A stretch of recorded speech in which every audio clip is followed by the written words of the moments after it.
Movie के शुरू में हम जेसन को देख पाते हैं। उसे म्यूजिक बहुत पसंद है और वो उसके गाने सोशल मीडिया पे भी अपलोड करता है।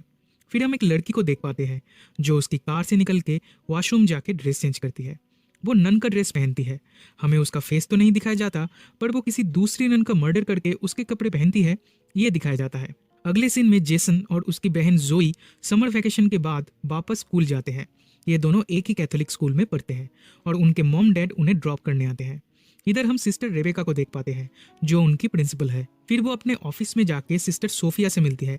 सिस्टर सोफिया इस बार नन ऑफ द ईयर हुई है और वो मोंटेना के स्कूल से इस स्कूल में ट्रांसफर हुई है। सिस्टर रेबेका कहती है, हमारे स्कूल में नन्स कभी मेकअप नहीं करती, ये यहाँ का प्रोटोकॉल है, इसलिए सोफिया को लिपस्टिक मिटाना पड़ता है। रेबेका उसे पूरा स्कूल दिखाती है। उस टाइम पहली बार सोफिया जेसन से मिलती है। फिर रेबेका उसे उसका रूम दिखाती है। रेबेका के जाने के बाद वो अपने लैपटॉप पे जेसन का वीडियो देखती है और किस करती है। इसका मतलब वो जेसन को पहले से ही जानती है। अगले दिन क्लास में वो जेसन को सारा से बात करते हुए देखती है। उसे जेलस फील होता है। वो सारा की सीट चेंज कर देती है और उसे जेसन से दूर रहने बोलती है। देन वो जोई को मॉर्निंग प्रेयर लीड करने बोलती है, जो बहुत ही अजीब था क्योंकि मॉर्निंग प्रेयर्स हमेशा नन से लीड करती है। ऊपर से वो खुद भी प्रेयर नहीं करती, उसे प्रेयर करना आता ही नहीं। क्लास के बाद वो जेसन से पूछती है, क्या सारा तुम्हारी गर्लफ्रेंड है? जेसन कहता है, नहीं, मेरी कोई भी गर्लफ्रेंड नहीं है। यह सुन के सोफिया बहुत ही खुश होती है। रात में वो फिर से जेसन का म्यूजिक वीडियो देखती है। अगले दिन सारा जेसन को किस करती है। सोफिया ये देख लेती है। वो फिर से जेलस फील करती है। वो सारा को जेसन के आसपास आने से भी मना करती है। फिर गुस्से में अपने लॉकेट से अपना हाथ काट लेती है। क्लास के बाद वो जेसन से पूछती है, तुम बोले थे सारा तुम्हारी गर्लफ्रेंड नहीं है, तो फिर तुम लोग किस क्यों कर रहे थे? जेसन कुछ जवाब नहीं दे पाता। स्कूल के बाद सोफिया उसे अपने रूम में बुलाती है क्योंकि उसे जेसन से कुछ बात करनी है। वो अपने रूम में जाके ड्रेस चेंज करने लगती है और जानबूझ के दरवाजा लॉक नहीं करती। वो चाहती है जेसन उसे इस हाल में देखे। कुछ देर बाद जेसन उससे मिलने आता है और उसे ड्रेस चेंज करते देखता है। वो उसे नहीं बुलाता और वहां से चला जाता है। सोफिया उसे जाते हुए देखकर स्माइल करती है क्योंकि वो जो करना चाहती थी उसमें वो सक्सेसफुल हुई है। रात में सोते टाइम जेसन सोफिया को इमेजिन करता है। वो उसके साथ इंटीमेट हो रहा है, ऐसा वो सोचता है। अगले दिन वो उससे पूछती है, कल तुम मुझसे मिलने क्यों नहीं आए? जेसन कहता है, मैं भूल गया था। तब वो स्माइल करके चली जाती है। वीकेंड पे सब लोग घर जा रहे थे। तब सारा जेसन से बात करती है। ये देख के उसे गुस्सा आता है। वो सिस्टर रेबेका से झूठ बोलती है कि उसकी आंट की तबीयत खराब है, वो हॉस्पिटलाइज्ड है। सोफिया उनसे मिलने जाना चाहती है। रेबेका भी उसे परमिशन दे देती है। घर जाके जेसन उसके मॉम डैड से कहता है स्कूल खत्म होने के बाद वो 1 ईयर गैप लेना चाहता है। उस टाइम वो अपने म्यूजिक पे काम करेगा। उसकी मॉम उसे सपोर्ट करती है पर उसके डैड उसे मना करते हैं। ये लेके इन दोनों में बहस हो जाती है। उधर घर के बाहर हम सोफिया को देख पाते हैं। जेसन स्विमिंग पूल के पास बैठ के गाना गा रहा था। तब सोफिया चुपके से आके उसका गाना सुनती है। इस टाइम सारा जेसन को कॉल करती है। सोफिया को इससे बहुत गुस्सा आता है और वो वहां से चली जाती है। वीकेंड के बाद स्कूल फिर से स्टार्ट हो चुका था। एक रात सोफिया गर्ल्स हॉस्टल में जाती है। सिस्टर रेबेका उसे देख लेती है और उसका पीछा करती है। सोफिया सारा के रूम में जाती है। सारा एंड जोई रूममेट्स हैं। वो सारा के हिस्ट्री बुक में ड्रग्स रख देती है। फिर हॉस्टल से निकलते टाइम रेबेका उसे पकड़ लेती है। वो पूछती है, तुम यहाँ क्या कर रही हो? सोफिया कहती है, मुझे लगा गर्ल्स फाइट कर रही है तो उन्हें संभालने आई थी, पर आके देखी सब लोग सो रही है। देन सिस्टर रेबेका जाने के बाद वो उन्हें गाली देती है, जो जोई सुन लेती है। अगले दिन सारा के बुक में से ड्रग्स निकलते हैं। स्कूल में इलीगल ड्रग्स लाने के लिए सारा को सस्पेंड किया जाता है। सोफिया यही तो चाहती थी। अब सारा ना रहने से उसे जेसन के करीब जाने में आसानी होगी। कुछ देर बाद sister Rebecca, Sophia and father boys hostel में आते हैं। वो ईच एंड एवरी रूम को अच्छे से चेक करते हैं। जेसन के मैट्रेस के नीचे से उन्हें एक वाइन का बॉटल मिलता है, बट जेसन को इस बॉटल के बारे में कुछ नहीं पता। एक फ्लैशबैक के थ्रू दिखाया जाता है सोफिया जेसन के मैट्रेस के नीचे उस बॉटल को रख के गई थी। प्रिंसिपल एंड फादर अब जेसन को भी सस्पेंड करने वाले हैं। तब सोफिया कहती है, हमें जेसन को सेकेंड चांस देना चाहिए और वाइन कोई इलीगल ड्रग भी नहीं है, तो इसलिए उसे सस्पेंड करना गलत होगा। As a punishment Jason weekend पे घर नहीं जाएगा, स्कूल के काम में हेल्प करेगा। फादर एंड प्रिंसिपल इस पे एग्री करते हैं और जेसन बच जाता है। सोफिया यही तो चाहती थी। वो उसके साथ टाइम स्पेंड करना चाहती है, इसलिए उसे फंसा के वीकेंड पे रोक लेती है। एक फ्लैशबैक के थ्रू हमें सोफिया का पास्ट दिखाया जाता है। वो बहुत रिच है। वो उसके लैपटॉप पे जेसन का म्यूजिक वीडियो देख रही है और सोशल मीडिया पे उसके फोटोज भी देख रही है। जेसन का सॉन्ग सुन के उसे लगता है ये सॉन्ग जेसन ने उसके लिए ही लिखा है। वो उसके प्यार में पड़ जाती है। उसे पता चलता है जेसन के स्कूल में एक न्यू नन ज्वाइन करने वाली है जिसका नाम है सोफिया। वो जाके सिस्टर सोफिया से मिलती है, उन्हें मार के जंगल में दफना देती है। फिर उनकी कार लेके खुद सिस्टर सोफिया बन के स्कूल में नन का जॉब लेती है। दैट मीन्स ये लड़की सिस्टर सोफिया नहीं है, ये तो कोई और है। रियल सिस्टर सोफिया तो मर चुकी है और ये लड़की जेसन को पाने के लिए ही ये सब कर रही है। मूवी के शुरू में हम जिस लड़की को वॉशरूम में ड्रेस चेंज करते हुए देखे थे वो और कोई नहीं, ये लड़की ही थी। बाय द वे, अभी तक हमें इस लड़की का रियल नेम नहीं पता, दैट्स वाई मैं इसे सोफिया नाम से ही बुलाऊंगा। आप लोग कंफ्यूज मत होना। अगले सीन में जेसन उसकी बहन जोई से कहता है इस वीकेंड वो घर नहीं जाएगा, उसे पनिशमेंट मिली है, इसलिए उसे स्कूल पे ही रहना होगा और स्कूल का काम करना होगा। बट जोई इज़ अ स्मार्ट गर्ल, पहले से ही उसे सोफिया पे शक था। उसे लगता है इन सब के पीछे सोफिया का ही हाथ है। ऊपर से उसे जेसन पे भी नजर रखनी है, इसलिए वो भी घर नहीं जाती। वीकेंड पे जेसन स्कूल के गार्डन में काम कर रहा था, तब सोफिया भी आके उसके साथ काम करती है। जोई भी उधर थी, वो दूर से इन दोनों को देख रही थी। जेसन को अट्रैक्ट करने के लिए सोफिया शर्ट के बटन खोल देती है और कहती है उसे बहुत गर्मी लग रही है। जेसन उसे देखकर फाइनली अट्रैक्ट हो ही जाता है। उस रात सोफिया जेसन के रूम में आती है, मोबाइल में वीडियो रिकॉर्डिंग ऑन करके उसे एक जगह पे रख देती है। फिर वो जेसन से इंटीमेट होना चाहती है। वो कहता है उसकी टीचर के साथ वो ये सब नहीं कर सकता, बट सोफिया उसे मना लेती है और जेसन भी खुद को रोक नहीं पाता। दोनों इंटीमेट होते हैं और सब कुछ रिकॉर्ड हो जाता है। अगले सुबह जेसन को लगता है लास्ट नाइट जो भी हुआ बहुत गलत हुआ। ये बात वो सोफिया को भी कहता है। तब सोफिया कहती है मैं तुम्हारी टीचर ज़रूर हूँ, बट मैं बाकी सब टीचर से अलग हूँ और हम दोनों के बारे में तुम अपनी बहन को कुछ मत बताना, नहीं तो वो तुम्हारे डैड को बता देगी। जेसन इस पे एग्री करता है और ब्रेकफास्ट करने चला जाता है। देन सोफिया जेसन के रूम में जाके उसके टी शर्ट से उसका स्मेल लेती है। इस टाइम जोई जेसन को ढूंढते हुए आती है, वो सोफिया को देख लेती है। सोफिया कहती है तुम ऐसे बॉयज़ हॉस्टल में नहीं आ सकती, ये बोल के जोई को भगा देती है। जोई हॉस्टल के बाहर जेसन से मिलती है। उसके रूम में सोफिया थी, ये वो जेसन से कहती है। वो पूछती है जेसन और सोफिया के बीच आखिर क्या चल रहा है।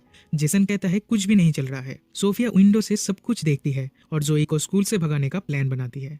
वो उसे हिस्ट्री में फेल करा देती है, बट वो उसे सेकंड चांस भी देती है। वो कहती है लास्ट क्लास के बाद तुम आके फिर से ये टेस्ट दे सकती हो। जोई खुश होकर थैंक्स बोल के चली जाती है, लेकिन सोफिया बड़े ही चालाकी से आंसर की को ठीक क्वेश्चन पेपर के नीचे रख देती है। क्लास के बाद जोई टेस्ट देने आती है। वो सोफिया को ढूंढती है, बट वो वहाँ नहीं थी। नेचुरली उसका ध्यान आंसर की पे जाता है और ठीक तभी सोफिया आके कहती है तुम चीटिंग कर रही हो। ये कह के सिस्टर रेबेका के पास उसे ले जाती है। वो उसे सस्पेंड करने के लिए कहती है। सिस्टर रेबेका ये मैटर खुद हैंडल करेगी कहकर उसे बाहर भेज देती है। जोई एडमिट करती है उसने आंसर की को देखा है, बट उसका इंटेंशन चीटिंग करने का नहीं था। आंसर की उधर पड़ा था, दैट्स वाई उसका ध्यान उस पे गया। सिस्टर रेबेका उस पर बिलीव करती है। जोई उनकी बेस्ट स्टूडेंट है और उसके ग्रेड्स एक्सेप्शनल है। जोई चीटिंग नहीं कर सकती, ये सिस्टर रेबेका जानती है। जोई ये भी कहती है सोफिया बाकी नर्स की तरह नहीं है, वो अजीब है, वो कभी मॉर्निंग प्रेयर नहीं करती, दूसरों को करने बोलती है। ये सुन के सिस्टर रेबेका को भी अब डाउट होने लगता है। अगले सीन में हम लोग जेसन को चर्च में देख पाते हैं। वो फादर के पास सब कुछ कन्फेस करता है जो उसने सोफिया के साथ किया है, बट वो फादर नहीं थे, सोफिया थी जो उसकी कन्फेशन सुन रही थी। वो जेसन के पास आती है और उधर ही वो दोनों इंटीमेट होते हैं। वीकेंड पे बिशप ओडाइली स्कूल विजिट पे आते हैं। वो रियल सिस्टर सोफिया को पहचानते हैं, उन्होंने ही उसे अपॉइंट किया था। सोफिया को लगता है अब वो पकड़ी जाएगी, इसलिए वो भागने लगती है, बट सिस्टर रिबेका उसके सामने आ जाती है। तब वो कहती है उसकी आंट की कंडीशन और भी खराब हो चुकी है, तो उसे जाना होगा। उधर जेसन और उसके डैड के बीच म्यूजिक को लेकर बहस होती है। जेसन सिंगर बनना चाहता है और उसके डैड चाहते हैं वो पढ़ाई पे कंसंट्रेट करे। गुस्से में जेसन घर से निकल जाता है। उसके घर के बाहर हम लोग सोफिया को भी देख पाते हैं। जेसन सारा के घर जाता है, उसके घर पार्टी चल रहा था। सारा उसे अपने रूम में ले जाके किस करती है, वो उसके साथ इंटीमेट होना चाहती है, बट जेसन को सोफिया की याद आती है और वो वहाँ से चला जाता है। वो रोड पे बियर पी रहा था, तब एक पुलिस ऑफिसर उससे उसका आईडी मांगता है। वो उसे अरेस्ट करने ही वाले थे कि तभी सोफिया आके उसे बचा लेती है। जेसन कहता है ही इज़ ड्रंक और वो इस हाल में घर नहीं जा सकता, तो सोफिया उसे होटल में ले जाती है। वो उसके सामने ही ड्रेस चेंज करती है। जेसन को अब ऑकवर्ड फील होता है। वो कहता है हम लोग जो कर रहे हैं वो गलत है, बट सोफिया को ये सब गलत नहीं लगता। वो जेसन को उसके साथ पेरिस भाग जाने बोलती है। सोफिया के पास बहुत पैसे हैं, उससे जेसन म्यूजिक एल्बम बनाएगा, सोफिया के लिए और भी सॉन्ग्स लिखेगा, ये दोनों बहुत खुश रहेंगे एक साथ, ऐसा वो कहती है। जेसन को अब गुस्सा आता है, वो अपने फैमिली को छोड़ के नहीं जा सकता ये बोल के होटल से निकल जाता है। वो उसकी बहन को कॉल करके उसे पिकअप करने बोलता है, बट जोई कहती है डैड उसे ढूंढने पहले ही निकल चुके हैं। कुछ देर बाद उसके डैड आते हैं। वो जेसन की बात मान लेते हैं। जेसन को सिंगर बनना है, अब वो भी उसे सपोर्ट करते हैं। वो उसे लेकर घर आते हैं। अगले सुबह वो लोग स्कूल के लिए निकलते हैं। सोफिया उनके घर के बाहर कार में वेट कर रही थी। तब जोई उसे देख लेती है। उसे अब और भी शक होने लगता है। स्कूल के पार्किंग लॉट में जाके वो सोफिया की कार का नंबर नोट करती है। फिर उसकी ओनर का पता लगाती है, बट ये कार रियल सिस्टर सोफिया की है, इसलिए ये उसके नाम पे ही रजिस्टर है। देन जेसन उसके रूम में आके देखता है, उधर सोफिया बेड पे बेहोश पड़ी है। टेबल के ऊपर कुछ स्लीपिंग पिल्स रखा है। उसे लगता है सोफिया ने सुसाइड की है। लेकिन अगले ही पल वो जेसन को किस करती है। वो इस तरह से जेसन का टेस्ट ले रही थी। वो जानती थी जेसन उससे प्यार करता है और वो उसे बचाने की कोशिश जरूर करेगा। जेसन कहता है वो फादर के पास जा रहा है कंप्लेन करने। सोफिया कहती है ठीक है जाओ। बट जब इस स्कैंडल के बारे में सबको पता चलेगा कि एक स्टूडेंट अपनी नन के साथ फिजिकल रिलेशन किया है, तब क्या होगा? जब तुम्हारे डैड के फ्रेंड्स और कॉलिग्स जानेंगे तब क्या होगा? जेसन डर जाता है और चुप रहता है। जोई जेसन को कॉल करके कहती है हमारे घर के बाहर सोफिया की कार खड़ी थी, आखिर तुम्हारे और सोफिया के बीच चल क्या रहा है? जोई अब फोर्स करने लगती है। जेसन कहता है वो उसे सब कुछ बताएगा, बट उसे थोड़ा टाइम चाहिए और वो ये सब मॉम डैड को नहीं बताएगी। अगले दिन सोफिया जेसन को मॉर्निंग प्रेयर लीड करने बोलती है। सिस्टर रेबेका ये देख लेती है, बट वो अभी कुछ रिएक्ट नहीं करती। उनके साथ सारा रिटर्न आती है। वो आज फिर से स्कूल ज्वाइन करती है। उसके डैड बहुत सारा डोनेशन देते हैं, इसलिए मैनेजमेंट ने डिसाइड किया है सारा इस स्कूल में ही रहेगी। ये देखकर सोफिया को बहुत गुस्सा आता है। सोफिया जेसन को सारा से दूर रहने के लिए कहती है, पर वो उसकी बात नहीं सुनता। वो जाके सारा से बात करने लगता है। ये देख के सोफिया बहुत जेलस फील करती है। दूसरी तरफ जोई सोफिया के बारे में इंटरनेट पे सर्च करती है, पर कहीं से भी उसे प्रॉपर इन्फॉर्मेशन नहीं मिलता। फिर जब सारा नहा रही थी तब सोफिया आके उसका मर्डर कर देती है। इसे एक्सीडेंट का रूप देने के लिए बाथटब पे वो सोप को डाल देती है ताकि पुलिस को लगे उसका पैर फिसल गया था। सब लोग इसे एक्सीडेंट मान लेते हैं, पर जेसन एंड जोई दोनों को ही लगता है ये सोफिया ने ही किया है। जेसन आके उसे कन्फ्रंट करता है। तब सोफिया उसे वो वीडियो दिखाती है जो उसने रिकॉर्ड किया था। वो उसे थ्रेट करती है अगर जेसन उसकी बात नहीं मानेगा तो वो ये वीडियो इंटरनेट पे अपलोड कर देगी। सोफिया जानती है उसकी राज एक दिन सबको जरूर पता चलेगा। रियल सिस्टर सोफिया की बॉडी भी एक दिन पुलिस को जरूर मिलेगी, इसलिए जितना जल्दी हो सके वो पेरिस भाग जाना चाहती है और जेसन को उसके साथ जाना होगा। वीकेंड पे वो कहती है उसकी आंट मर चुकी है, उसे फ्यूनरल पे जाना होगा। ये बोल के स्कूल से निकल जाती है। जेसन उसके फैमिली के साथ डिनर करने रेस्टोरेंट पे जाता है। उधर वो भी पहुंच जाती है। उसके मॉम डैड उसे डिनर के लिए इनवाइट करते हैं। जोई उसे उसके बचपन के बारे में पूछने लगती है, लेकिन वो सही से जवाब नहीं दे पाती। तब जेसन जोई को चुप करा देता है। दूसरी तरफ सिस्टर रेबेका हॉस्पिटल में कॉल करती है, बट उन्हें पता चलता है उधर न सोफिया आती है न उसकी आंट वहाँ एडमिट थी। उनका शक अब यकीन में बदल जाता है। घर आके जोई जेसन से सब कुछ जानना चाहती है। जेसन भी उसे सब कुछ बता देता है। जोई को लगता है ये रियल सिस्टर सोफिया नहीं है और ये बात उन्हें पुलिस को बतानी चाहिए, बट उनके पास प्रॉपर एविडेंस नहीं है। जेसन कहता है अगर उन्हें सोफिया का लैपटॉप मिल जाए तो उसमें से एविडेंस मिल सकता है। अगले दिन स्कूल में सिस्टर रेबेका सोफिया को उनके ऑफिस में बुलाती है। इस टाइम जेसन एंड जोई सोफिया के रूम में जाते हैं। जेसन स्क्रूड्राइवर से लॉक को खोल देता है। उन्हें एक लैपटॉप मिलता है जिसमें रियल सिस्टर सोफिया की फोटोज थी। असल में ये सिस्टर सोफिया का लैपटॉप है। जेसन को और एक लैपटॉप मिलता है जो फेक सोफिया का है। उसमें जेसन की बहुत सारी फोटोज थी और इसके मेल आईडी से इस लड़की का रियल नेम भी पता चलता है, लॉरा पैटरसन। ये दोनों ये लैपटॉप लेके सिस्टर रेबेका के पास जाते हैं। उधर सिस्टर रेबेका लॉरा को कन्फ्रंट करती है। वो पकड़ी जाती है। सिस्टर रेबेका फादर को बुलाने जा रही थी, बट लॉरा उनके सर पे मार के उन्हें बेहोश कर देती है। जेसन एंड जोई उन्हें ढूंढते हुए आते हैं। उन्हें लगता है वो चैपल पे होगी, तो ये लोग वहाँ जाते हैं। लॉरा भी उनके पीछे जाती है। वो एक कैंडल स्टैंड उठा लेती है। ये दोनों लॉरा को कन्फ्रंट करते हैं। लॉरा कहती है वो जेसन के लिए ही इस स्कूल में आई है। उसे लगता है वो सॉन्ग उसने लॉरा के लिए ही लिखा है और इस दुनिया में सिर्फ जेसन ही है जो उसे अच्छे से समझता है। वो उसे उसके साथ पेरिस जाने के लिए कहती है। तब जोई लॉरा को जेसन से दूर रहने कहती है।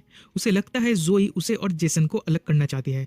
गुस्से में कैंडल स्टैंड से वो जोई के सर पे मारती है। ये देखकर जेसन उसका गला दबाता है, पर वो उसे इंजर्ड कर देती है।